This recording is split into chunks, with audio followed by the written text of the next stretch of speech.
আসসালামু আলাইকুম, welcome to my channel. আজকের রেসিপি হলো সুন্দরী পিঠা। এখানে আমি নিয়ে নিয়েছি হাফ কাপ পরিমাণ চাল, স্বাদ মতো লবণ, কিশমিশ আর নারকেল, 2টি ডিম, ফ্রেশ মিল্ক 250 গ্রাম, চিনি পরিমাণ মতো, ঘি আর কনডেন্স মিল্ক। এবার সবগুলো উপকরণ মিক্সারে দিয়ে আমি ভালোভাবে ব্লেন্ড করে নিব। দিয়ে দিচ্ছি চাল, নারকেল, ডিম, এরপর দিয়ে দিচ্ছি চিনি স্বাদ মতো, লবণও পরিমাণ মতো, আর দিয়ে দিচ্ছি ফ্রেশ মিল্ক এবং কনডেন্স মিল্ক 3 টেবিল চামচ। সবগুলো উপকরণ আমি ভালোভাবে ব্লেন্ড করে একটি বাটিতে সেট করে নিয়েছি। এবার একটি পাত্রের মধ্যে পানি দিয়ে পানিগুলো গরম হয়ে আসলে বাটিটি আমি মাঝখানে বসিয়ে দিব।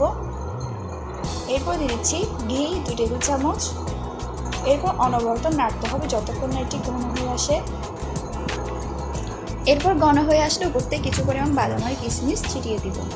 তারপর 5 মিনিটের জন্য স্টিমে দিতে হবে। এরপর নামিয়ে পরিবেশন করুন মজাদার সুন্দরী পিঠা। ভিডিওটি কেমন লেগেছে প্লিজ কমেন্ট করে জানাবেন আর লাইক, শেয়ার, সাবস্ক্রাইব করবেন। আল্লাহ হাফেজ।